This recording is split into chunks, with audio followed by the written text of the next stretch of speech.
Olá, pessoal, tudo bom? Eu sou o João Vitor Eu sou a Aline. e nós vamos falar hoje sobre crise convulsiva. Tá, primeiramente, né, o que é? A crise convulsiva, né, ela é um estado de hiperatividade dos neurônios e dos circuitos cerebrais, que gera essas descargas elétricas anormais e resultam nas alterações de sensibilidade, função motora, comportamento ou consciência, podendo também se manifestar todas essas alterações simultaneamente, né? Tá. Vamos falar um pouquinho dos conceitos, porque ainda existe uma certa dúvida e assim sobre a diferença entre crise convulsiva e epilepsia. A epilepsia é uma condição crônica que é caracterizada por várias crises recorrentes. E que também é na ausência de eventos externos que possam desencadear essas crises. Crises epiléticas. Essa designação se aplica ao evento, um evento neurofisiológico que representa, igual o João falou, as descargas elétricas anormais e bem excessiva e síncrono de um certo agrupamento neural, que pode ocorrer espontaneamente ou secundário a alguns outros eventos exógenos, ou seja, alguma coisa que pode desencadear isso, como febre, distúrbio hidroeletrolítico, ou mesmo algum caso de alguma complicação no encéfalo.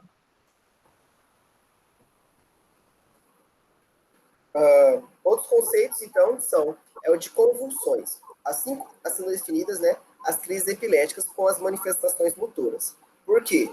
As crises epiléticas, elas podem manifestar-se, né, de alguns tipos de alterações de sensibilidade, por exemplo. E uma delas é a manifestação motora, né, e isso é chamado de convulsão. Outro conceito é o de estado de mal epilético, né, que é definido como mais que 30 minutos de atividade convulsiva, ou seja, aquela convulsão que demora mais que 30 minutos. Ou então também duas ou mais crises epiléticas sequenciais, sem total recuperação do nível de consciência entre as crises. Então, esse estado de mal epilético, ele é uma forma mais grave, né, das crises convulsivas, porque ou ele dura, algumas literaturas eles falam um pouco menos, sabe, desses 30 minutos, em torno de 20, 15 minutos, mas mesmo assim, ainda é uma coisa de muito tempo, porque geralmente as convulsões elas duram em torno de 1 minuto, 2, ou até menos. E esse estado de mal epilético, ele também tem essa característica, né, dessas crises sequenciais, que a pessoa nem chega a recuperar a consciência. Outro conceito bem importante é a aura. Elas são as sensações ruins que uma pessoa ela sente antes de começar a convulsão. Como assim? Ela sente um mal-estar antes de iniciar essa convulsão.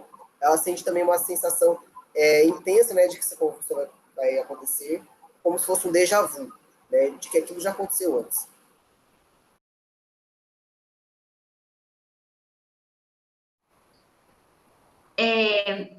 Resumindo um pouquinho mais, a convulsão, diferenciando a convulsão da epilepsia. A crise convulsiva é algo que o indivíduo tem uma ou no máximo 2 vezes durante toda a sua vida. Já a epilepsia é quando essas crises convulsivas se tornam mais frequentes e mais de 2 vezes. E aí esse indivíduo passa a ser diagnosticado, lógico que é feito vários exames de imagem cerebral e tudo mais, e aí esse indivíduo passa a ser diagnosticado como uma pessoa epilética, ou seja, que tem epilepsia. Isso. A crise convulsiva, né? Não, a crise epilética, desculpa, ela pode ser convulsiva ou não. Ela não necessariamente precisa ser convulsiva. Já a convulsão é um tipo de ataque epilético.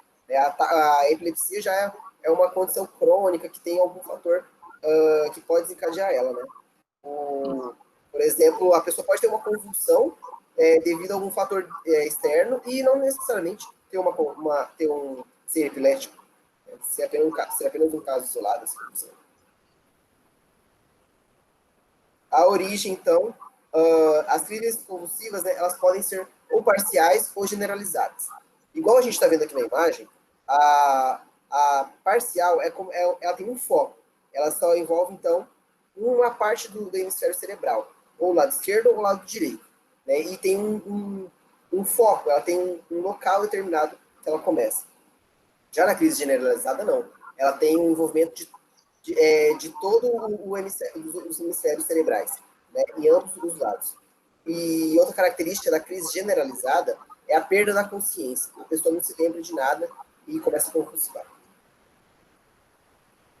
Aqui, então, a gente está explicando também os lados, né, os tipos, né, de crises. A parcial, essa do lado direito, né, que tem um local pré-definido, e a generalizada, que envolve todos os hemisférios cerebrais, os dois.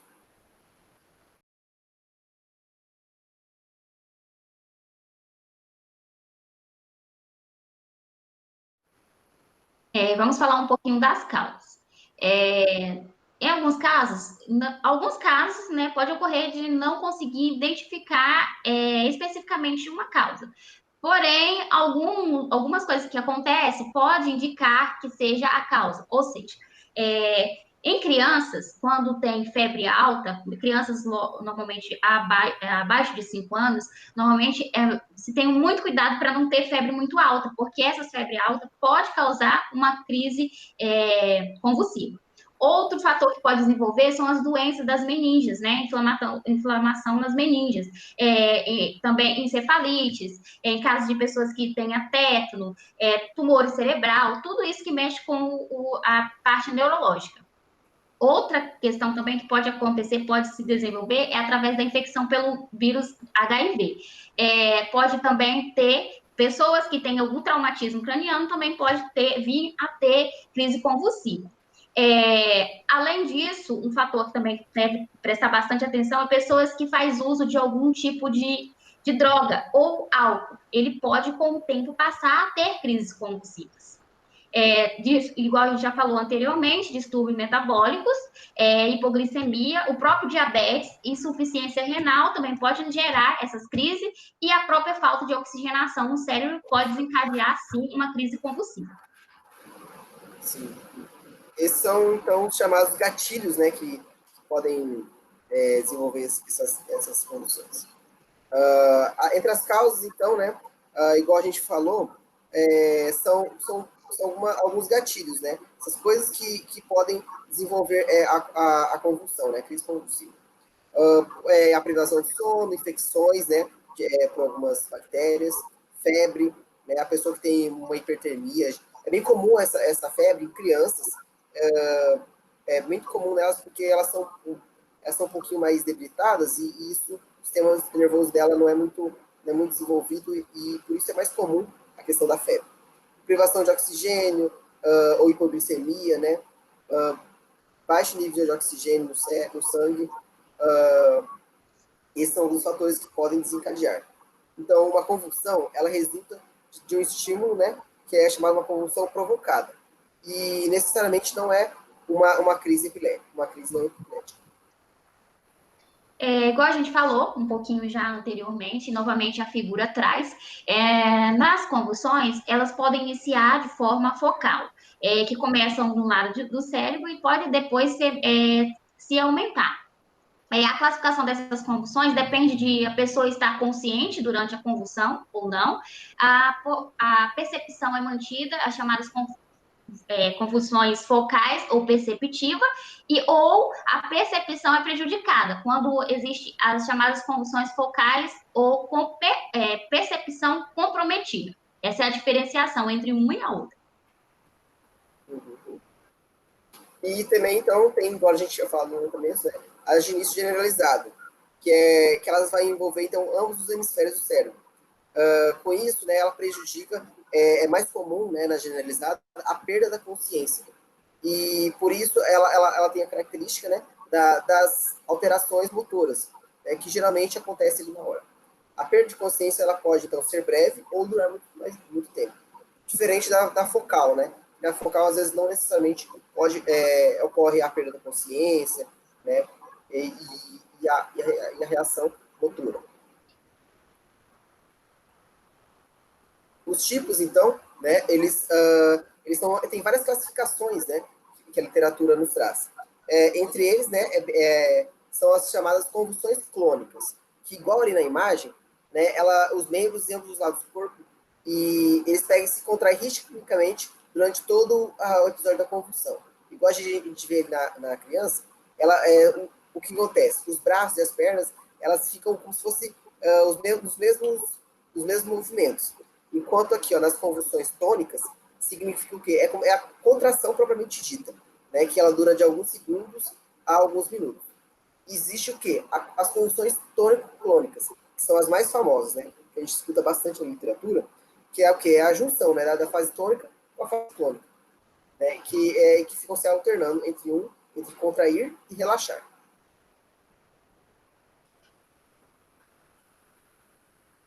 Outros tipos, né, são as convulsões mioclônicas, né, que como o próprio nome diz, né, eles são os espasmos rápidos pode ser de algum membro ou até mesmo do próprio tronco da pessoa. Elas são breves, né, e não causam, ela pode não causar a perda da consciência, mas ocorre de maneira repetitiva e progride, né, para uma crise tônico-clônica, que aí perde a consciência. Então, a característica aqui dessa mioclônica é que a pessoa continua acordada, né, mas ela pode evoluir para uma crise tônico-clônica. Aí ela pode perder a consciência. Já as convulsões atônicas, aí como o próprio nome diz, né, ela ocorre principalmente em crianças, né, e caracteriza-se por ser breve, mas completa a perda total do tônus e da consciência. A pessoa perde o movimento, né, e perde a consciência. Nas crianças, elas provocam quedas e algumas vezes resultam em ferimento. Então, a pessoa está ali, a criança está ali, e do nada acontece a perda do movimento e ela tem a perda da consciência, desculpa, e com isso ela cai no chão e às vezes se machuca, né, nessa queda. E o estado mal epilético convulsivo, que é igual eu tinha falado antes, lá nos conceitos. Ele é um transtorno mais grave. Por quê? Porque ele demora muito mais tempo. Igual a gente tinha falado, 20, 30 minutos, porque a convulsão simplesmente não para. E apesar de ser um pouquinho mais raro, ela tem que ser levada à emergência, né? Porque para ser tratada com medicamentos e outro tratamento médico adequado, né? Essas descargas elétricas, então, ela acontece em todo o cérebro, né, igual a gente viu, a generalizada, e elas causam, né, as convulsões tônico-clônicas, igual a gente já viu. Aqui está um breve resumo. Não, pode Tá. dar sequência. Aqui é só uma imagem que a gente trouxe resumido, né? A fase aura, que é a fase pré-convulsão, né, que a pessoa começa a ter aquelas sensações, a fase tônica, fase clônica e a fase pós-convulsiva, que é bem importante também essa fase pós-convulsiva, que a pessoa deve ser monitorada, né? A gente vai falar mais para frente, mas essa fase pós-convulsiva também é muito importante, porque a pessoa teve aqueles espasmos e vai ficar bem cansada. Isso é importante, depois disso, ela ter um acompanhamento médico. Vamos falar um pouquinho sobre o diagnóstico. O que mais se usa é o eletroencefalograma, que é o EEG. Esse, através desse aparelho que é colocado uns eletrodos na cabeça do paciente e é emitido nesses eletrodos, eles registra a atividade elétrica anormal do cérebro em vigília, em sonolência ou durante o sono. Ele é de extrema importância que seja realizado quando tem algum tipo de síndrome epilética. Outro tipo de diagnóstico é através da tomografia computadorizada, que permite visualizar lesões mesmo cerebrais, AVE ou a mesmo tumores, e que podem, essas lesões, elas podem, né, desencadear essas crises, né? Outro diagnóstico também que pode ser feito através da ressonância magnética, que permite também visualizar com mais detalhes lesões estruturais e que estão ali envolvidas e que desencadearam essas crises convulsivas ou até mesmo essas epilepsias.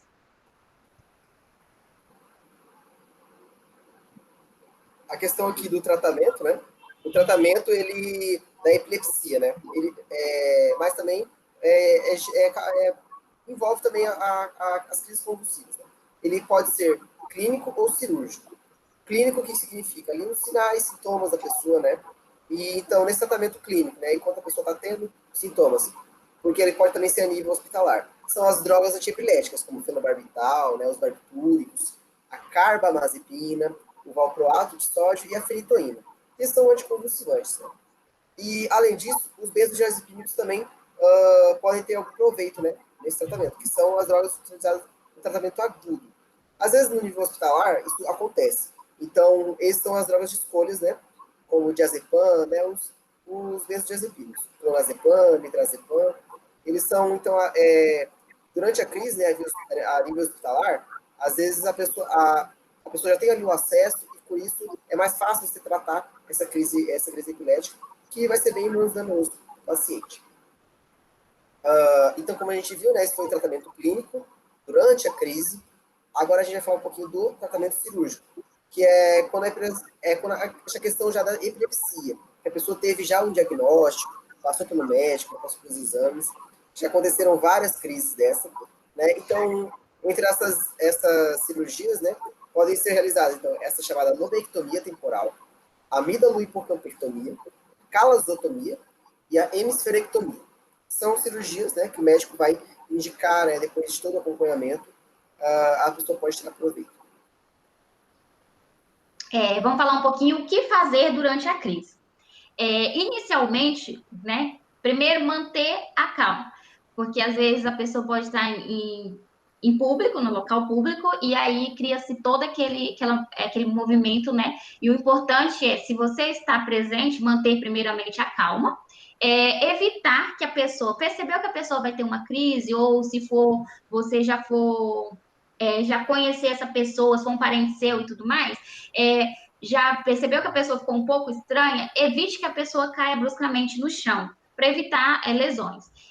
Sempre acomodar a pessoa em um local o mais aconchegante possível, ou seja, colocar almofada, travesseiro, alguma coisa para que ela não se debata e se machuque. Afrouxar um pouco a roupa da pessoa para que ela respire melhor, para facilitar também a circulação sanguínea. E assim, sempre providenciar alguma coisa para acolher essa pessoa. Continuando aqui, né, sobre os cuidados, posicionar a pessoa de lado, né, lateralizada, não importa o lado, né, direito, esquerdo, para o quê? Porque durante a crise a pessoa desenvolve muita saliva. Aí, para evitar, né, esse engasgamento da pessoa, é importante você lateralizar, que daí ela consegue liberar essa saliva da boca, né? Esse é um dos principais cuidados que a pessoa pode fazer, lateralizar a vítima. Permanecer também do lado da pessoa até que ela recupere a consciência, né? Porque muitas vezes igual a gente fala ali, ao término da convulsão, a pessoa, o que acontece? Ela não sabe o que aconteceu. Às vezes, igual a gente viu nos tipos, é uma muito súbita, a pessoa nem não lembra o que aconteceu, onde ela está, como que ela caiu, né? Por isso é importante você estar ali observando, né, a duração da crise, e também você tá conversando com essa pessoa, mantendo ela calma. Se for uma criança, você não falar que aquilo é normal, para ela saber que ficar mais aliviada, né? E não entrar em desespero.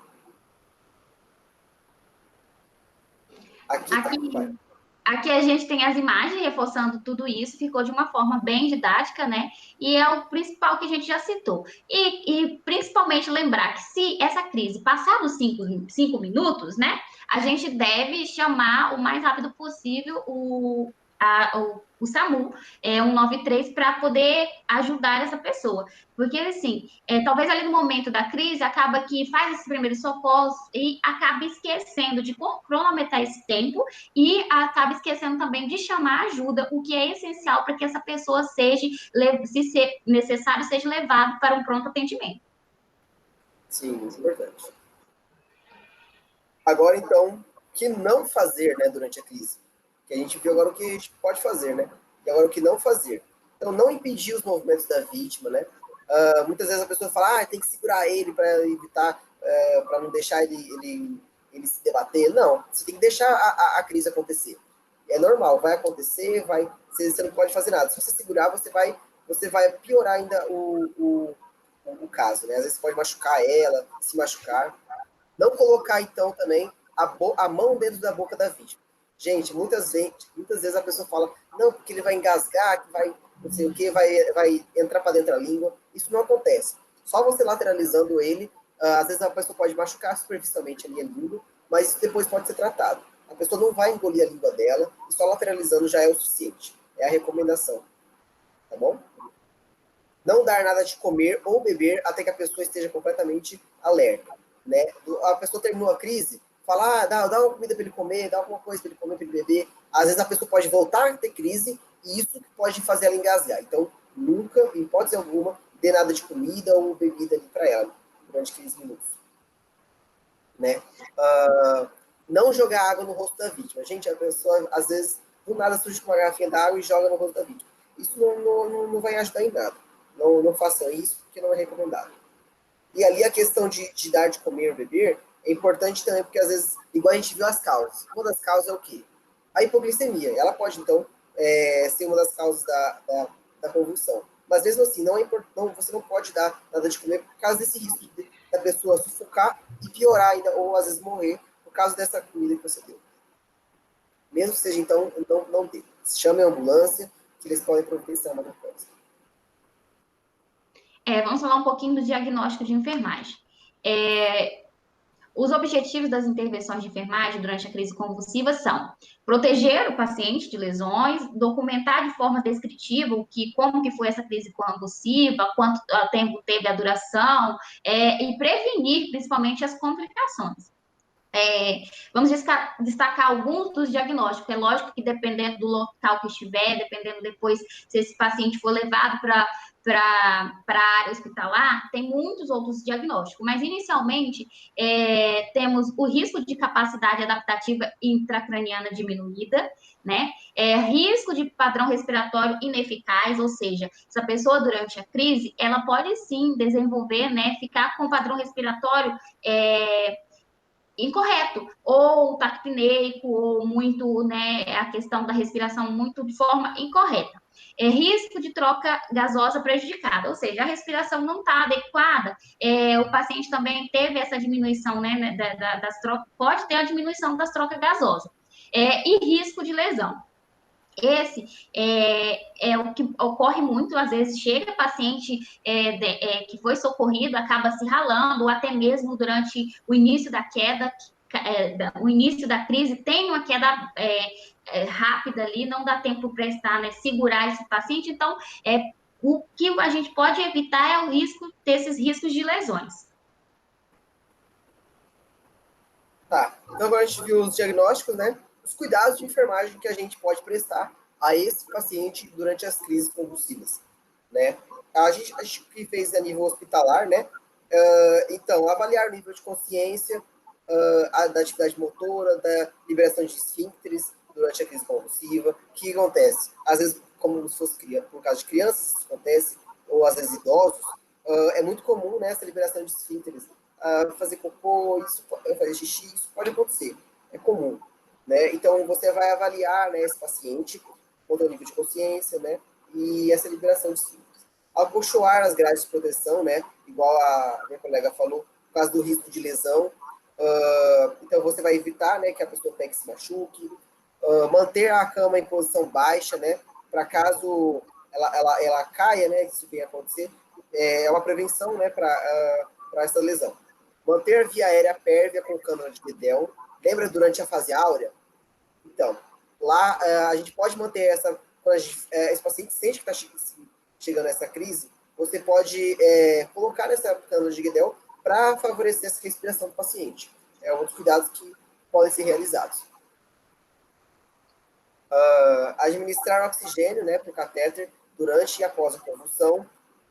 Pulsionar ou manter acesso venoso para administrar as drogas anticonvulsivantes, prevenir a aspiração pulmonar, posicionando o paciente de lado, igual a gente falou sobre a lateralização dele. Administrar, então, as drogas anticonvulsivantes lentamente, né, como o diazepam, porque eles são drogas muito fortes, né, então eles podem causar efeitos secundários muito fortes no paciente, devido às doses. E monitorar, né, os sinais vitais, né, e possíveis complicações, como alterações hemodinâmicas, respiratórias, né, e o rebaixamento do nível de consciência, com os benzodiazepínicos, no caso. Colocar, né, sempre o paciente em decúbito lateral para facilitar a drenagem da saliva, igual já foi falado. Sempre observar e registrar os tempos, os sinais e sintomas da crise convulsiva para poder diferenciar qual tipo de crise que ela está tendo. Afastar todos os objetos que possam machucar esse paciente ou essa criança. No caso da gente, da enfermagem, sempre manter, por mais que esse paciente está tendo várias crises, sempre procurar manter esse paciente limpo, né? Caso ele tenha liberação de esfíncter, sempre manter esse paciente limpo, até mesmo porque quando ele retornar dessa crise convulsiva, alguns pacientes voltam e quando começa a retornar essa consciência, ele fica, né, constrangido de ter passado por isso. Então, sempre manter o paciente limpo. E se caso ter necessidade, se caso o paciente estiver mesmo virado, lateralizado, ele tiver com muita secreção na cavidade oral, se for necessário, dentro da área hospitalar, pode-se fazer a aspiração dessa secreção, evitando assim uma broncoaspiração, esse paciente engasgar com essa saliva, né?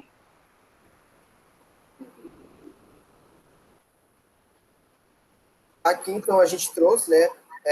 Achei bem legal esse quadrinho aqui, que foi uma da Turma da Mônica, né, uma edição especial que eles lançaram, com foco, né, em uma criança que teve crise convulsiva, né, tem epilepsia. Né? Aqui, então, ele fala, mostra Cascão, é o Cebolinha, falando, olha, ele está tremendo.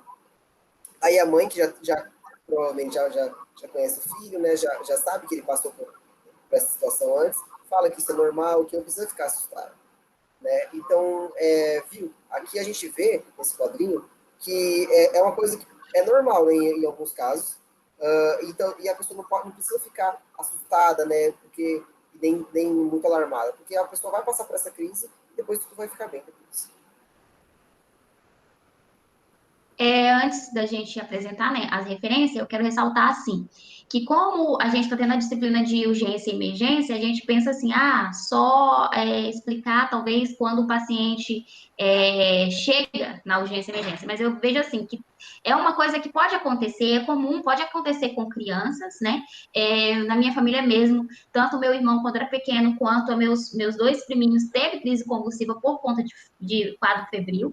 Então, assim, é muito importante que a gente, como enfermeiro, futuramente, se estiver lá no ESF, também passa sempre as orientações, mesmo que essa criança não seja uma criança que tem epilepsia, que não tenha diagnóstico, mas ainda durante, né, o pré-natal, ou se não ainda para outras pessoas que não tenha, mesmo que não tenha criança, sempre orientar. É uma coisa que a gente pode sempre passar, né, até mesmo em sala de aula, porque os coleguinhas podem socorrer. Então, assim, falta muito essas orientações, porque às vezes se acontece de ter, fica só faz aquela aglomeração em volta, ninguém sabe socorrer, ninguém sabe fazer nada, e a pessoa só fica ali tendo a crise, né?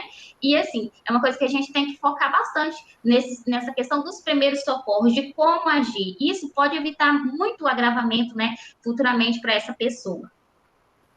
Outra coisa que, assim, que sempre que é importante também a gente ressaltar é que às vezes tem paciente que está, por exemplo, chega dentro do ambiente hospitalar, é um paciente acamado, igual já ocorreu comigo, inclusive recentemente, a gente tinha um paciente que é acamado há mais de 6 anos, e ele teve um quadro de aneurisma. Então, ele ficou sequelado desse aneurisma e tem mais de 6 anos que ele é acamado. E não tem movimentação, não tem estímulo, nem nada. E, ultimamente, ele ficou internado por conta do Covid, fazendo tratamento do Covid, e eu percebi que algumas horas do dia, alguns momentos do dia, ele tinha movimentava a mão de uma forma diferente. Ele não tinha movimentação na mão, porém ele tinha assim umas contrações musculares, coisa que ele não era comum ele desenvolver. E o olhar dele mudava. E assim, no dia que eu fiquei responsável como técnica por esse paciente, eu consegui identificar essa mudança, né?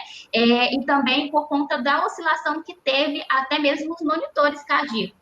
Então, assim, é muito importante a gente observar. Às vezes a gente vai se deparar com pacientes que é totalmente acamado, que não tem movimentação, que não vai ter essas crises convulsivas tão expressivas assim. Mas somente o olhar do paciente, o piscar do paciente vai ter esses pequenos, né, esses pequenos movimentos, e daí a gente vai conseguir diagnosticar.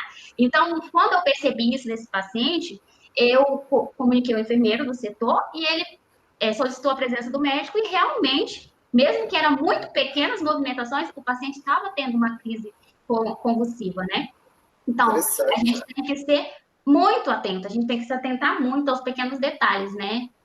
São pequenos sinais, né? Isso, pequenos sinais, né? E pequenos cuidados, a gente acha que é pequenos, né? Mas É, são grandes, pequenos detalhes que traz muita diferença, né? são pequenas ações, né, que podem ter muito significado, muitas vezes, para o paciente, né? Eu acho que é interessante a população saber disso, né? Para estar ali do lado da pessoa e saber prestar esses cuidados, né? Acho bem interessante isso. Legal essa parte do paciente. Que não mostra que não necessariamente a convulsão, né? Propriamente dita, né? A tônico-clônica. É uma coisa mais quase imperceptível e só para quem tem um olhar mais atento consegue ver, né? Muito legal. Isso aí. A gente agradece, né, pelo, pelo companhia, e essas são as nossas referências bibliográficas. É isso, então, obrigado. Tchau.